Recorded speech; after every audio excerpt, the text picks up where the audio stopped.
Welcome to the Casting Across Fly Fishing Podcast. I'm Matthew of castingacross.com, where I explore the quarry and culture of fly fishing. This episode of the podcast is being recorded outside of the normal studio, which is north of Boston, Massachusetts, and is being recorded in the suburbs of Washington, D.C. And so consequently, you may hear sounds, not necessarily sounds that have to do with Washington, D.C., but sounds that have to do with the 10 children that are in this house, or maybe the 5 dogs, or the dog that is at my foot enjoying a bone. But that's just the ambiance that's going to be guiding you through the next 20 minutes or so, where we're talking about high temperature and trout. Well, I am on a vacation/family trip, and that's why I'm thinking about trout and high temperatures, because it is warm here in Virginia. It is don't stand outside warm. And it gets this way. I mean, I lived in Virginia for a number of years, and this is just normal August weather. And actually, it's not that bad. My watch says it's 90 degrees right now, but I was out putting air in my tires on the blacktop a few minutes ago, and it felt a lot hotter than 90 degrees. And so I have not been fishing for trout. I have got 3 wonderful trout fly rods in the back of my car. I have boxes and boxes of trout flies. I have little boys that are excited about going to fish for trout, but we have not done it because it has been so warm. Now, I'll talk about in a minute how we could have gone fishing for trout, but we have spent our time chasing bass and bluegill and other warm water fish because they are much more tolerant of these high temperatures. But today we're going to be talking about what happens when it gets hot out and why trout, if you're a trout angler, need to be something that you take into consideration as that thermometer climbs higher and higher. So you probably know, I hope you know, that trout don't do well in hot weather. I mean, I don't think you've ever caught a trout in that subdivision pond if you live somewhere in the south where you catch lots and lots of bluegill. I think you've caught trout in that slow brown river where you just see carp that are chasing after dragonflies and sunbathing themselves. You don't catch trout in places where there's only frogs and turtles. And the temperature has something to do with that. But there's actually a greater and deeper reason why you don't find trout in those places, and consequently why you need to be cognizant of warmer weather and why you shouldn't be fishing for trout under certain circumstances. I think it's also important to note that this doesn't mean no fishing for trout in hot weather. Sometimes things get overgeneralized, and I can appreciate why people do that. There's the kind of Pharisaic tendency to draw a wall that is around the kernel of truth. The kernel of truth is trout don't do great in hot weather, but there's plenty of times where trout are doing perfectly fine.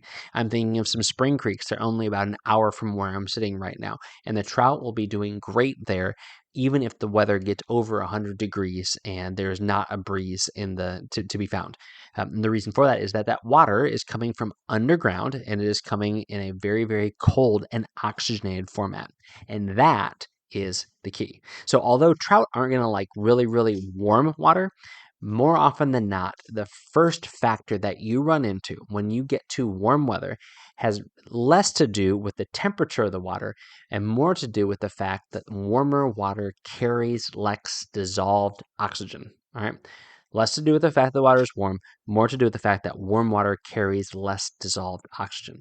So you're very familiar with the fact that that trout don't breathe air like you and me. Hopefully you're aware of that.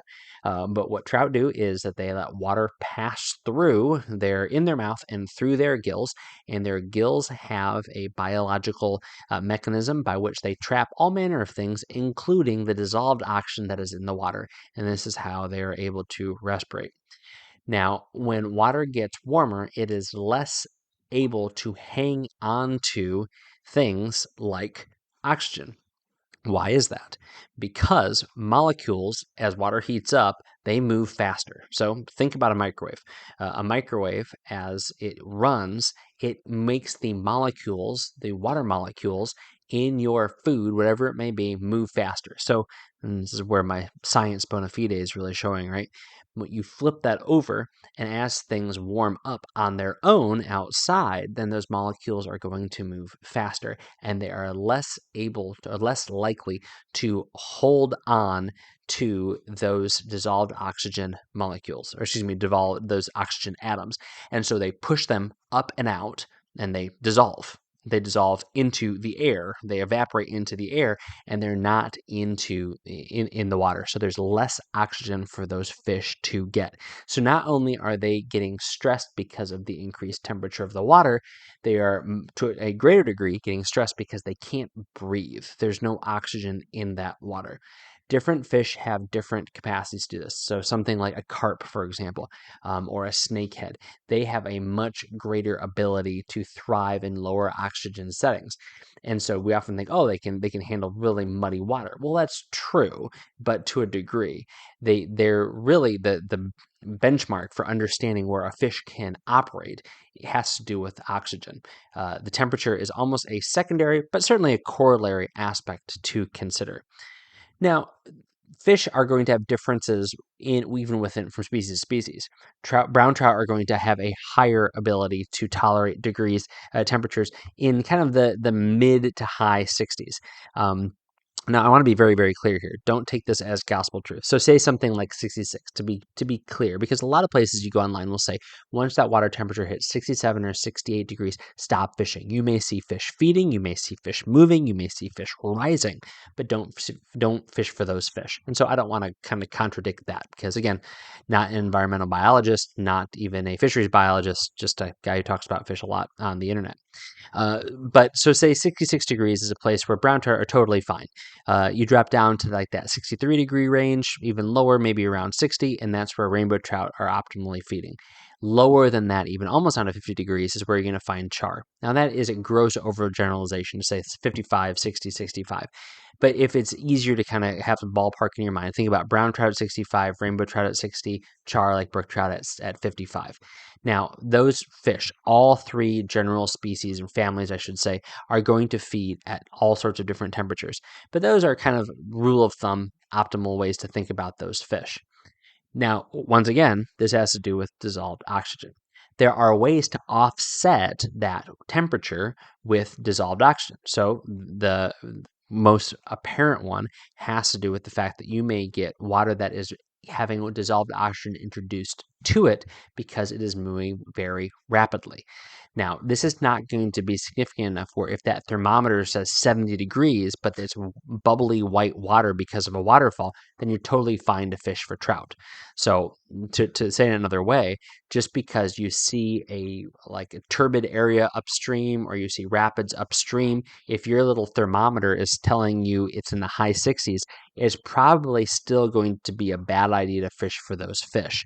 Because if they are in there, and as I said before, they're going to be in there. They're not going to necessarily run for the hills immediately. They're going to try to hang out. They're going to try to remain where they are most comfortable, and they're going to try to continue to feed and to hide from predators.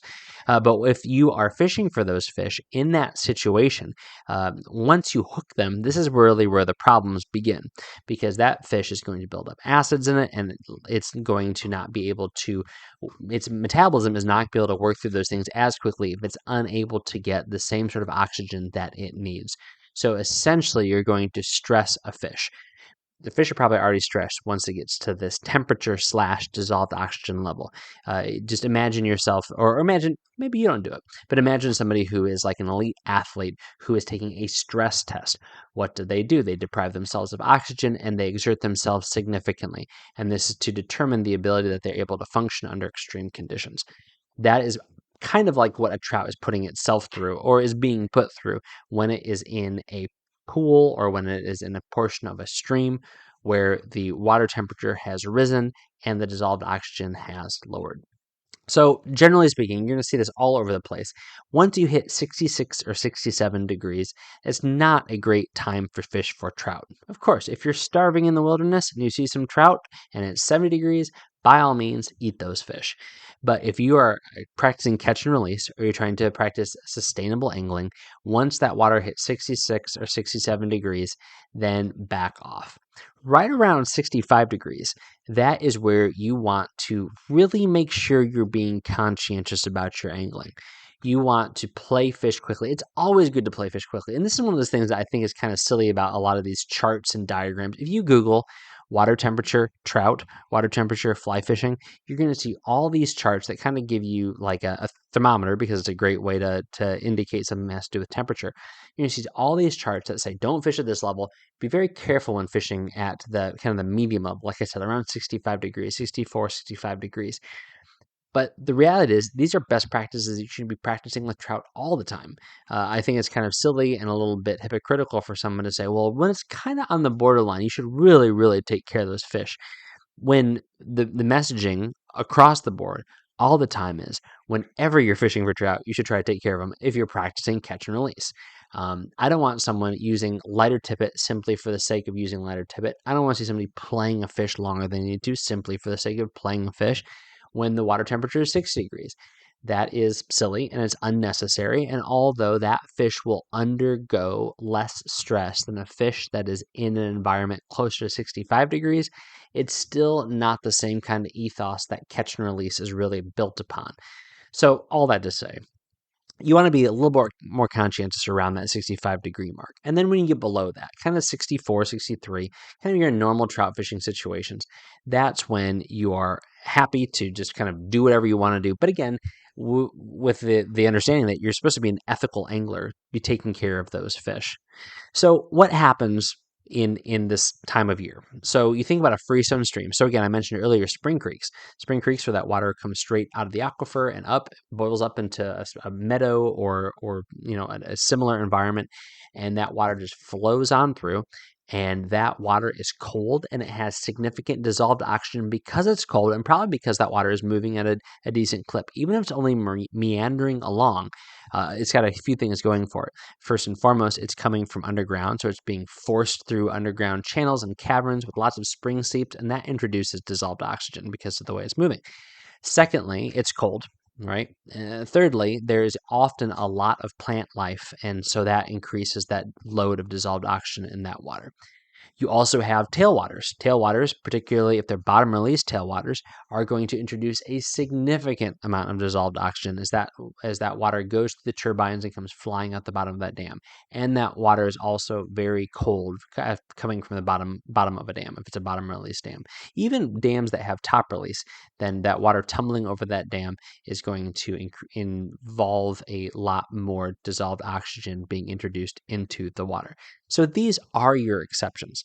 I would say even high mountain streams, same thing. If you really, really want to fish for trout in the middle of the summer, go to a high mountain stream. There's usually going to be canopy. There's usually going to be that water's going to be coming quickly from the source in the freestone situation, from the springs, and it's going to have a higher level of dissolved oxygen, and it's going to maintain some thermal integrity for a good clip after it gets to the point where it's fishable.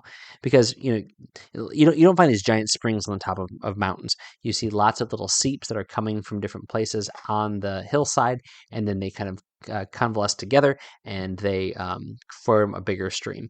But so all that water is moving, not just through plant life, but also down over rocks, and is introducing some more dissolved oxygen. So that's kind of a place you'd want to go. So the high mountain streams, the spring creeks, and the tailwaters are where you're going to want to focus your time, effort, and energy.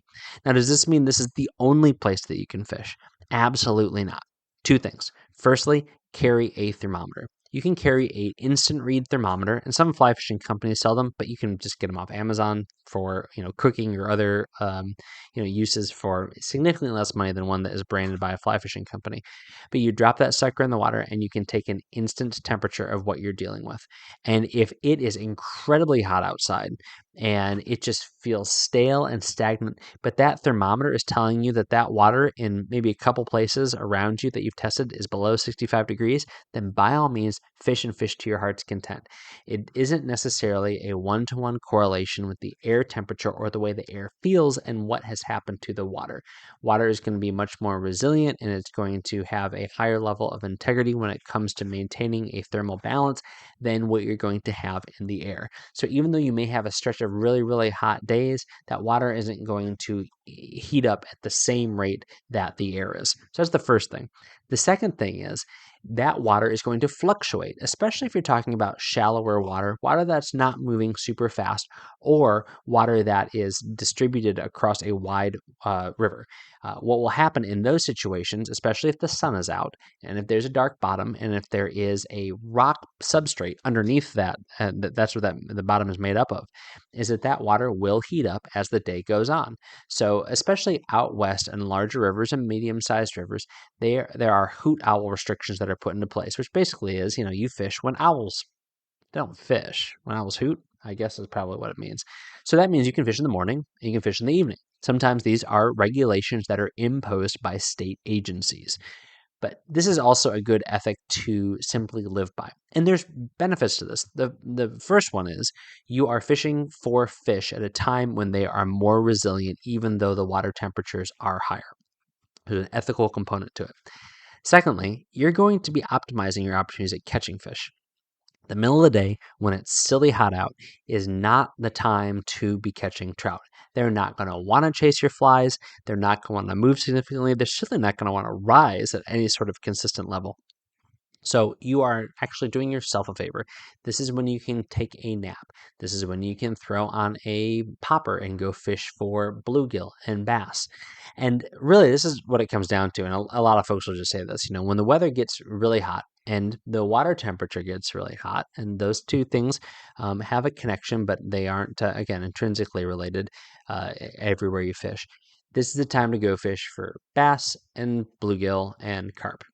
Now, remember, these are still fish, and they all have their specific tolerances when it comes to temperature and dissolved oxygen. So it doesn't mean you get carte blanche to fish for these fish, that they're completely impenetrable to difficult environmental circumstances, and they're impervious to very, very hot weather. It just means that they have higher tolerances, so they are oftentimes a good alternative when you fish for trout, usually. So these are a few things to think about, and hopefully this has been helpful. There's a lot of scientific data that goes into understanding these things, and I would encourage you to read it, because I think one of the things that is most dangerous and disingenuous by conservation organizations and even by fly fishing companies is when they say, when it's over this temperature out, you should maybe think about fishing for other fish or go and do something completely different, when there's plenty of exceptions. So although that is a good generality, and that's a good thing to think about kind of on a broad brush level, it's not really true. What's true is fish have specific environmental factors that they need when it comes to not just living, but thriving. And you may find workarounds. It may have to do with spring seeps. It may have to do with the tailwater. It may have to do with significant foliage cover. But it is something to be aware of, that to be a conscientious angler, understanding water temperature and understanding how that has a direct relationship to the dissolved oxygen in the water. And both of those things come together to talk about how stressed a fish is and how much the mortality of a fish may be exacerbated, or the potential for mortality of fish may be exacerbated if you not even just catch the fish, but fish for that fish. I think every one of us is cast to a trout, and that trout is agitated by the fact that fly is there. Sometimes that fish will go after that fly because it's agitated. Sometimes it'll just act really funny. And even doing that is the kind of thing that is going to kind of push trout to the brink. Now, we're talking here about kind of a razor's edge that fish live on. But we have to remember that they are a lot more hardy than we give them credit for. Trout are not these, fainting violets. They are not these fish that as soon as the temperature rises a degree, as soon as they're caught and released, as soon as, something happens to their pool, they're going to go belly up and die. Sometimes we paint them in that light. They are very, very hardy. And although it's been a pretty warm stretch the last few years, we've had warm stretches like this in ages past, and the trout have persisted.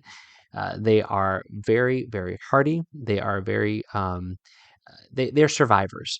Even though they live in cold and clean environments, they are able to put up with and deal with not super cold, not super clean environments for a prolonged period of time. I guess the question, the issue is that we just don't, make that worse by fishing for them when they are trying to hang on in those margin times that they always have to deal with, especially in places that are kind of on the edge of their territory or have been compromised because of factors such as development or pollution or things like that. So I say go out and fish. Find a place to fish for trout. There, if you are in the east or in the western mountains, then you go high up. If you are someplace where there's spring creeks, now is the time to work on that. Hoppers are going to be out. The minnows are going to be moving around. So using bait fish imitations is going to be incredibly effective. But if you fish somewhere where you're talking about put and take streams, then that's not the kind of fish you want to be fishing for anyway. Go out and really work on your smallmouth bass game. Work on your carp game. Do that kind of stuff. But just take that thermometer with you. Keep an eye on water temperatures. Utilize some of the resources that are out there so you can even plan before you get to the stream. And you'll enjoy it. And you'll be a more conscientious and involved angler while you are at it. Any questions, comments, accusations about trout and temperature? Let me know. Matthew@castingacross.com. And again, you Google this and you're going to find information that is more in depth and more wide ranging than I've talked about in these last 20 minutes. And if it's something that you have more questions about, you can email me, but you could also do some research for yourself. And I think that you'll probably find your answers relatively quickly. This week on castingacross.com, the first article is called Ed, a Flea, and Me Part 4. So this is the conclusion of a 4-part story. Let's not say saga, that seems awfully intense, but a 4-part story about a new fly rod I got. It's an Ed Shank custom rod from the 1960s, the early 1960s, and I was able to go and catch a fish with it. And so I talk about that story a little bit here on the 4th edition or the 4th installment of Ed, a Flea, and Me. Wednesday's article is called Vacation Check. So I'm on vacation. I like to record the podcast, not a bank of them. So I brought my microphone and my computer on vacation. I'm recording it right now. But I talk a little bit about why vacation is good and some of the benefits of vacation and why you might want a vacation yourself. But that there's also something more and something deeper than just a sporadic vacation here and there. There's opportunities for rest every week, and we've been made to rest every week. This week's recommendation on the podcast is the VitaVoo Inversion Sling. The VitaVoo Inversion Sling. So I've talked about VitaVoo packs before on the podcast, but I want to talk about the Inversion Sling today because it is quickly become my favorite of the VitaVoo packs. And the reason for that is, first and foremost, it uses water-resistant zippers. You can't say waterproof because waterproof means that you could put a piece of paper in this thing, you could submerge it at 100 feet and smush it around, and it wouldn't even have one water drop on it. And so no company wants to throw waterproof on a product. But this is water-resistant because of the materials that it uses, especially if you happen to choose their ballistic nylon, but also because of the zippers that are used. But so this is a great pack that I use in the saltwater because I am not the tallest person in the world. I'm 5'7.5" on a good day. But it's also the pack that I like to bring with me in the canoe and on the boat because it is water resistant, and it also because just its shape, it fits on a canoe seat very, very well. It fits in a kayak storage area very, very well. And it can tolerate water dripping on it from your paddle moving or from fish falling on it and things like that. And so it is a great pack to wear on your back, but it's a great pack to wear on your back as you walk to your boat and then you throw it at your feet or throw it on the seat in front of you. So it's a great pack. I've used it for, 4 years, 5 years now in all sorts of situations, and it is quickly becoming the pack I go to the most. It is great to throw 3 or 4 fly boxes in. It's great to throw 1 fly box and a lunch in. It's great to throw a couple of Plano boxes full of, lures if you are using conventional gear. So the Inversion Sling Pack from VitaVoo, it can be customized left hand or right hand. The strap can be adjusted based upon your height. You can all sorts of colors to choose from, multiple materials. But for the purposes of what I'm talking about, being used for, I would absolutely recommend the ballistic nylon.